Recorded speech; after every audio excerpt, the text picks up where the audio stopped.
yung Pakistan beef leg. Bali, i-debone ko siya mga kabutser. Panoorin nyo para medyo may matutunan din kayo kung mag-book siya kayo dito sa aming bansang bansang Middle East. Hindi nyo lang makikita sinasalikod ko namin. Bali, tatanggalin itong itong tenderloin na mga kabutser.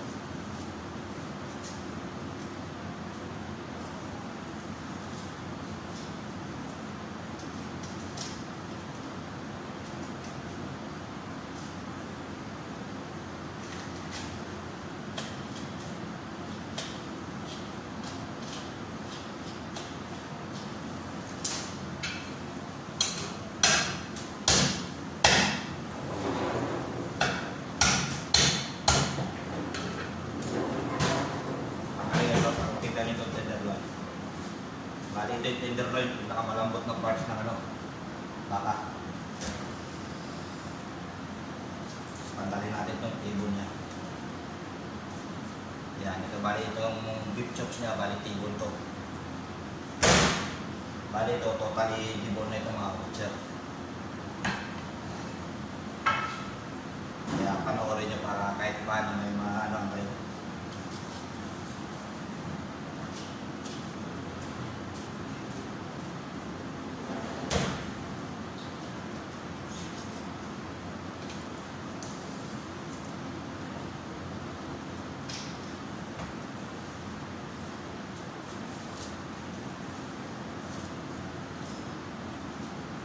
Hindi nyo lang masyadong makita kasi sa likod pero okay lang yan. Basta may nakikita nyo kung saan nyo umpisa ng pag-dinidibon itong buo ng beef leg.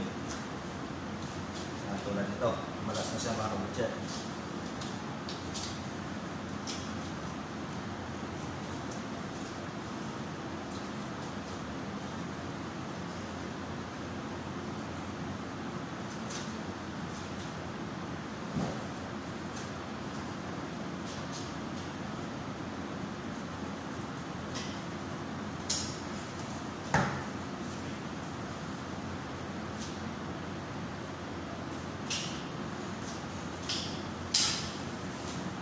Bali itong tinatawag daw nila na pelvic bone. Ito laging natanggalin.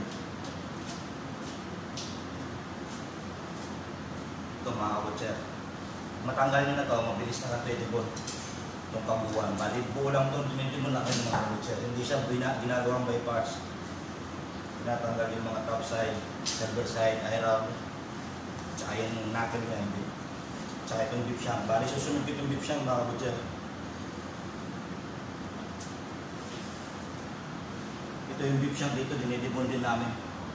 Ayan.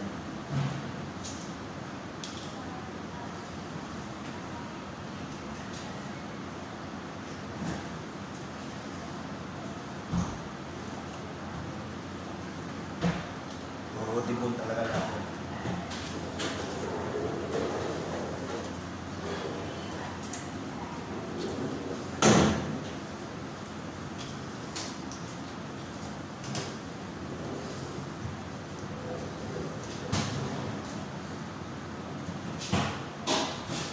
Lalabas ko dito yung bone marrow niya mga kabutser. Ito yung bone marrow na mga kabutser. Sarap sa bulalo.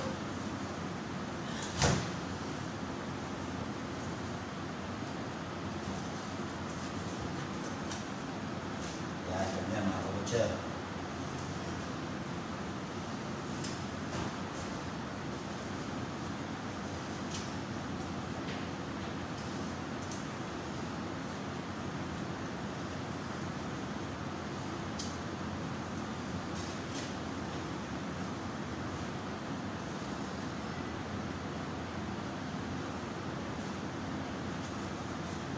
Bali ito, bali buo pa rin yung niya, karne niya mga kabutser. Tinanggal ko lang din yung bone marrow.